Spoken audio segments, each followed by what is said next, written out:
Hey, look, social media is the best and worst thing that has ever happened to society. Now, I get it. It's kind of one of those things that's weird to hear that, right? Because on one hand, the connectedness of society is amazing, right? There's ability for us all to connect through social media, to create, to collaborate. Honestly, it's been one of the best accelerations of education and impact on the entire world, like what the world's ever seen. I mean, back in the day, if you think about how we used to communicate and connect, we used to have to actually go and send letters, write an actual letter down, send a letter across the country, hope it gets there in 30 days, hope that person's alive, and then wait 30 days to get something back. Like 2 months to get communication. Now, literally, I can send a message and someone's responding right now. So it's changed the world of connectedness. Also, how I see things. We used to have these books that were these history books. You could see something there, whereas now you can watch documentaries, videos at the touch of a finger onto a screen on YouTube, on a device that sits in your hand. Like, the connectedness is crazy. But on the other hand, it's also helped tear society apart. It's allowed some people to have an access to a point that they shouldn't, have the ability to impact people with words in ways they shouldn't. I'm a big proponent that not everybody should have a voice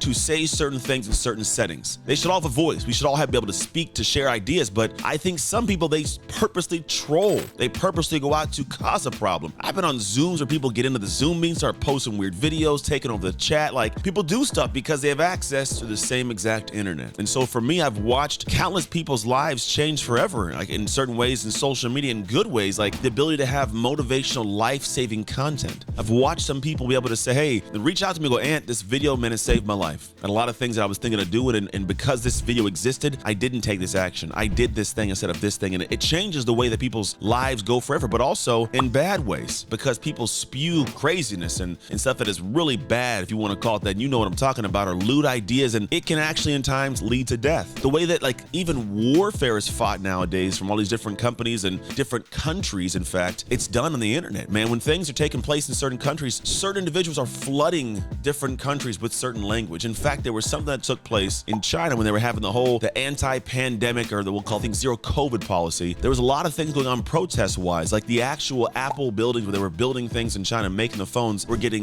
torn down. There was a bunch of riots, and what China did was, in order to suppress the awareness of this or the knowledge of this at a world scale, as they created bots that then infiltrated all the different social media platforms and overloaded them with porn stuff. So if you went to search the stuff, you could not find it at a speed that was so quick because of the bots that no one in America's side of the app side could stop it, right? So you can't even get true ideas out into the world. Top of that, you got Elon Musk releasing the Twitter files, which shows how a lot of individuals were suppressing information. So it can share ideas, it can squash ideas, it can encroach upon our actual rights, our right to free speech and freedom of speech. Like, these things change. And so the idea is, it's good, but it can also be bad. But if you can utilize it in good, it can be amazing. And I think what's happening in the market right now is where things should be going. We are teaching and talking about relevant and helpful ideas, and when these ideas are great, we do want to listen. There are some people who have amazing ideas that may align with your beliefs. They may have opposite ideas, and that's okay, but discussion becomes great. But you can't have the discussion if everything's a letter in or a letter out and there's no internet, no communication. So you have to actually look at, how can I do this? Because if we really want to see our world become this shining gem of amazingness, that it can be, in my mind, but it's if we actually look at social media and use social media in the way that it's supposed to be used, to help build and not destroy our society. So it is a great thing, but also the worst thing. But if we can use it in a great way, then hopefully we can't have it be something detrimental. Because again, I could use a knife to cut an amazing decoration and create something beautiful and carve something, but I can also take a life with it, right? The tool isn't the issue, it's how you use the tool. And if you think about how to use a tool properly, it's a game changer. And so we're going to talk about, in my opinion, the 5 steps we can go through to get this. So here's the first one. Step 1 is, I think there are too many voices seeking fame, and they'll say anything to get that fame. And you and I both know there are people that get into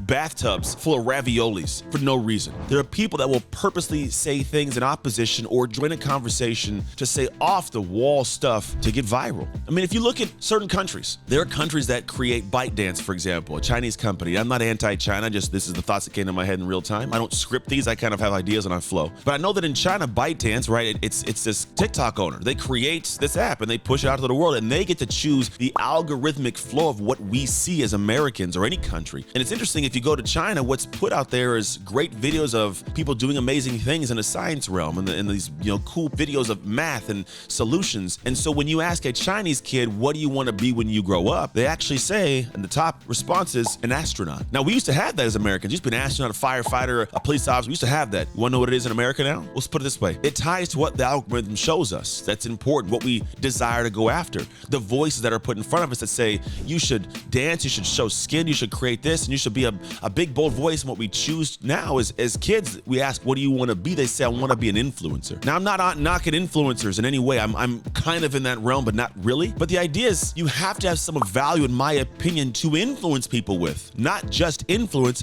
for the sole purpose of influencing. Right? I have children, and I influence my children in a specific way. I'm not going to do it just to have influence. I'm going to do it with something to influence them with. So I know nowadays a lot of desire to be an influencer, have fame, have all these big ideas and go crazy. But realistically, stop and ask yourself, when I am influencing people, is it with an idea that can create greatness within the person listening? Can it do something positive? And maybe your intention could be a great thing, but to somebody else that may see it bad. We're not talking about how it actually, or we'll call it who it's influencing, but it's how. You got to think of the purpose behind what it is. So the internet, social media, well, I'm not going to be this purist in any way and go, I'm not the greatest at doing this. I'm not the greatest speaker. I'm not, but I'm a human being who has other human beings that listen to me. And in doing that, I have a responsibility to say things that do not harm their life and actually help them become better. And I want to improve their lives. I'm not saying what I'm saying so people will know me. Is it an offshoot of what'll happen? Yeah. Does part of myself and my world want to reach more people to be known? Yeah, it's human. But I'm not doing it at the cost of just being known. And again, some people, it's a great thing to do. For some people, it's what they want. I'm all for that. But if it's entertainment, great. Be entertaining, be funny, but don't be someone that pervades this into somebody's soul and does something that hurts their life by making them do something,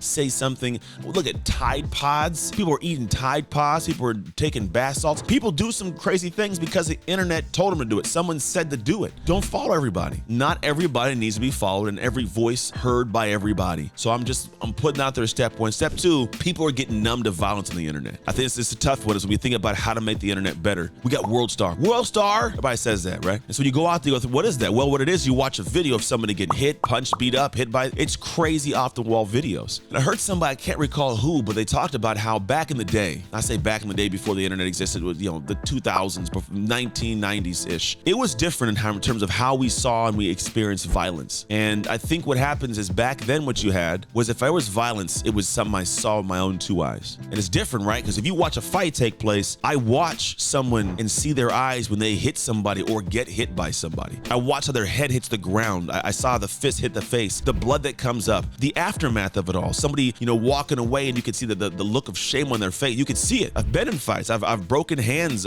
by hitting people. I've experienced it. It's a real thing. So because of that, you go, I know what this means. I inherently understand what's going on here. I'm not numb to it. So because of that, I'm going to avoid violence if and when possible. But then what happens, you go to the internet and you don't have any of that. You got a video, you just see the blood, the gore, you just see that stuff. You don't see the conversations, you don't see the interaction, you don't see the aftermath, you don't see experience, you don't smell it, feel it, like it's not palpable. And I mean, you could get hit and blood can go on your face. You go, look, wow, like that's, there's a feeling to it. You don't get that on the internet. It's all entertainment value. So I think it numbs down society's aversion to stepping into a space where violence can take place. It's why I think people escalate things to violence faster than they used to in the day. When I was a kid growing up, like when I was growing up, I didn't hear about school shootings. There wasn't stuff going on like that as often. It's because, in my opinion, there were kids that we were tougher. In my opinion, be super soft, right? You had to be a tough kid. You had to deal with stuff, but we're tougher as a society, tougher in certain areas. Yes, there's definitely some traumatic things that took place, but in our area, like we learned through the hardship of it. But on top of that, we learned how to output, how to talk.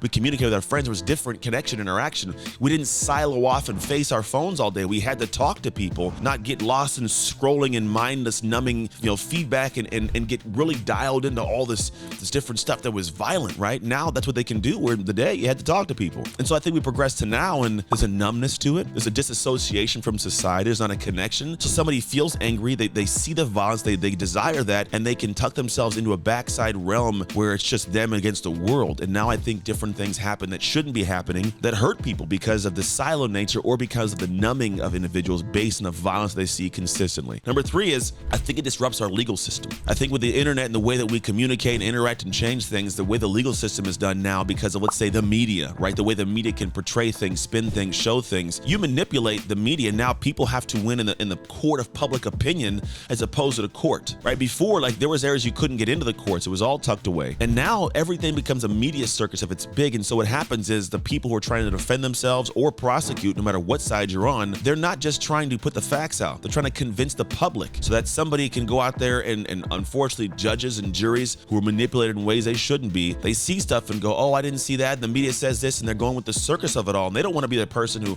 convicts somebody or doesn't convict somebody. And then all of a sudden they're ostracized and they get death threats and it's crazy. So they go with the court of public opinion because the internet puts things out and you can spin all kinds of craziness. You can take any video and clip it and put audio behind it, darken it and make it look evil when it could have been nice. You can go from being like, I love you to like, oh, I love you. Like just changing the tempo and the audio and you know what I'm talking about? It can change it all. So because that can take place, I think the internet has been pushing ideas out that skew and affect the legal system in and of itself, which is not good. You may get guys and girls that should be put away off free, doing things they shouldn't be doing in the world, and somebody else becomes a victim. So I think it's an area we got to be paying attention to of what goes out. Thing number 4 is it exposes people to, in my opinion, unclear, unsound, and untrue thoughts before they can process them, right? People put things out and all of a sudden I'm expecting my kids, they're exposed to ideas that they shouldn't even have to think about, that they don't even know to be true. They have no understanding of before their brain's cognitive ability to process it. So now I have to explain to my kids things that they shouldn't even understand and have to be forced to pay attention to. So now we have a world of just different ideas and thoughts that are going out to children who can't process the thought in real time. They have no idea. They don't even know where they're at in physical space. Like me right now, I'm sitting in my house and I go, okay, I know exactly where and how far away the gas station is. I know where the schools might be. I know where the airport is. I know geographically where I'm located in comparison to something 800 miles away from here. I could point in a direction. If I ask my son, where are you? He goes, I'm in the living room. There's no understanding of the world outside, the borders of the city, of the town, of the airport, the freeway, no understanding. And he's 13, right? So the idea is you got to realize that we put these kids out into the world and we give them ideas they can't process. They can't pay attention. They can't even understand. And it's hurting them because they're growing up with a skewed perspective of what reality is. Then they step into reality socially and they are stunted because they don't understand certain things or the process, or they incorrectly processed them or incorrectly understood them. And now they're locked to the idea and it's an untrue idea. And now because of ego, sometimes they won't lose the idea or shift the idea. You can't convince them of otherwise. And the reality is it shouldn't have been that thought in the first place. So we got to be clear on the things we're sharing that go into the people that are going to see them that might not be ready for them. And the last piece is I think it damages relationships. Social media is an interesting tool in how it can spin, create. We get all spun up in arms if somebody likes something or comments on something, and we start to make this framing of what this person thought because they did this. Now, yes, there's probably some validity to some of it, but I've seen people actually have things fall apart completely because somebody likes somebody else's picture on the internet. Like, it is crazy. If it didn't exist, they wouldn't even see the picture. There wouldn't be an engagement. It doesn't mean they want to do something, but it goes down a rabbit hole and it creates this separation. Or somebody sees a video of something that happened in the past, way in the past. They can be a whole new person now, but they happen across a picture and go, oh, this is what you did and this is who you are. I'm not with you anymore. What happens is that whole relationship falls apart because somebody found something out before they should have, because it might not have been the time to disclose that. It might have been a thing before marriage or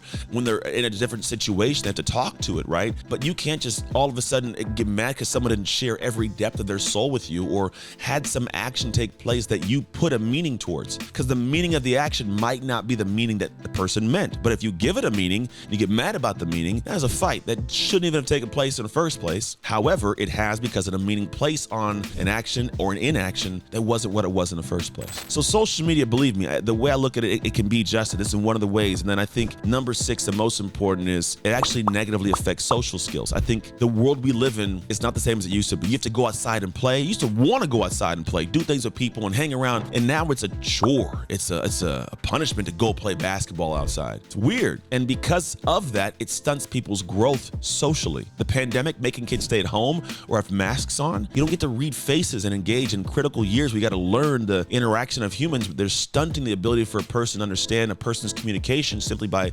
visual anymore. And so it stops social skill development because you don't have to talk to people. You can also just say whatever craziness you want on the internet because there's no fear of the violence, right? You couldn't say things to certain people back in tribal days because that tribe might come kill you. So you just don't say certain things or do certain things. In the day, you wouldn't even go and talk to somebody and say certain things because, well, they might punch you in the face because they heard you say it right in front of them. Well, now you can cyberbully. You could be at a distance and you can say and do whatever you want without the repercussions readily present. And that's a problem because it's a social skill that you have to have. On top of that, people avoid conversation. generations. There are adults currently now who are entering the workforce who have to send emails and texts, who won't pick the phone up because they don't want to talk to you on the phone, or when they have meetings, they don't know how to take feedback because they've never had it before. They've only done it digitally. So we're dancing around how to talk to people when the reality is, if they're not doing their job properly, you've got to be able to say it to them without them feeling like they're a horrible person and they're gonna, quit their job and go crazy, when it could be like, all right, you're right, I got to work on that. We don't have that nowadays because there isn't a social skill development, because it's being adjusted based on how we communicate through just social media. If this resonated in some way, share it with somebody. If you think I'm wrong, let me know in the comments. If you think I'm right, let me know in the comments. I'm not infallible. I'm not perfect. These are my thoughts. I hope they help people. That's why I'm putting it out there. But if they don't, if they're detrimental to you, just don't watch it and don't share it with people. And I'll do my best to rectify based on the feedback I get. But I'm gonna be honest, I believe in what I'm saying. I have a reason based on experience to say everything I just said. And that's it. So I'm putting it out there. So I hope this in some way benefits you. Now also, if you enjoyed this video, I want you to think about taking a look at this next video here. Because the next video I got, man, it was thought through in a way that allows you to kind of understand this concept more, to unpack it.